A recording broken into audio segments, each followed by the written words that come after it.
आज दोपहर 1 बजे गोंदिया जिला बार एसोसिएशन इन्होंने जिलाधिकारी को ज्ञापन दिया, जिसमें 10 वर्षों से वेट टैक्स लगा था, किंतु 2023 से 10% किया गया ये काम किया जाए।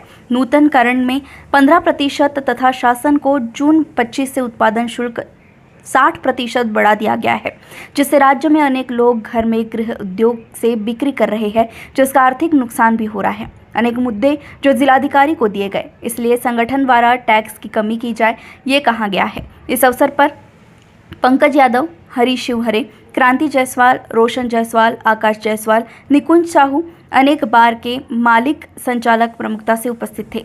गोंदिया से सतीश पारधी की रिपोर्ट।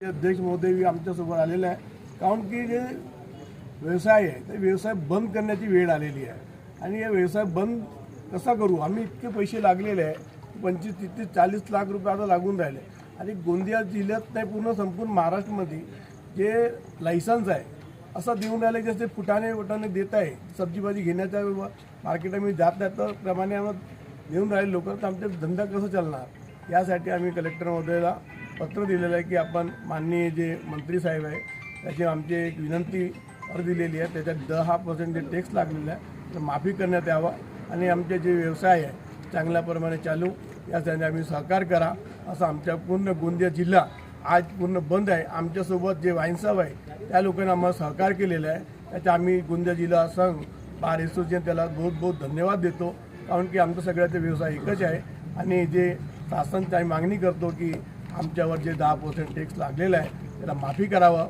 आणि आम्हाला सहकार करावं आणि जे राज्यात जिल्ह्यात जे अनधिक जे बाहेर काम डुप्लिकेट दारू चालू आहे, व्यवसाय चालू आहे, त्यावर एक बंदी करावी आणि आम्हाला व्यवसाय करण्याची संधी द्या, ही आमची मागणी आहे।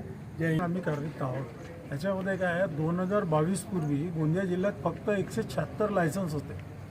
शासनाने मागील 3 वर्षात अंदाजे 150 ते 200 नवीन लायसन्स दिलेले आहेत।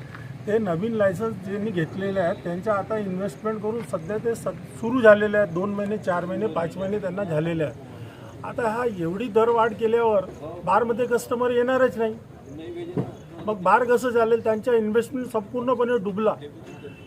ते तरुण बेरोजगार आहेत, ज्यांनी शेती विकून किंवा काहीतरी आपला इकडून तिकडून कर्ज घेऊन व्यवसाय सुरू केलेला आहे।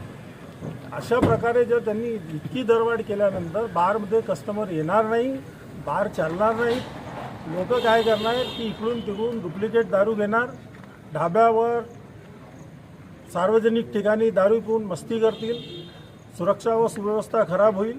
याच्याकरता आम्ही शासनाला विनंती करीत आहे की 15% टॅक्स कमी करण्यात यावा, वॅट कमी करण्यात यावा, अन्यथा आमचं आंदोलन समोर आमच्या वरिष्ठांच्या मार्गदर्शनाखाली सुरू राहील। ज्या पद्धतीने आता जे मूल्य दारूवरील मूल्यवाढ करीत आहे आणि वॅट जो वाढवत आहे, त्याच्यामुळे जेवढे आमचे बारचे जे धंदे आहेत ते अगदी खालच्या पद्धतीने जातील, अगदी कोणतेही गिराईक तिथे येणार नाही, कारण की त्याचे मूल्यच एवढं वाढेल की जो गिराईक आहे तो एकतर कुठेतरी चोरीची किंवा इनलिगल दारू घेईल, परंतु बारमध्ये येणार नाही। अशा पद्धतीने बारचे धंदे अगदी खालच्या दर्जाला जातील आणि जे बेरोजगार आहेत, ज्यांनी बार वगैरे लावलेले आहेत, त्यांचे पालनपोषणाचं जो आहे त्याला फार पद्धतीनं लगाम लागेल आणि हा धंदा अगदी मिटण्याच्या तयारीत राहील।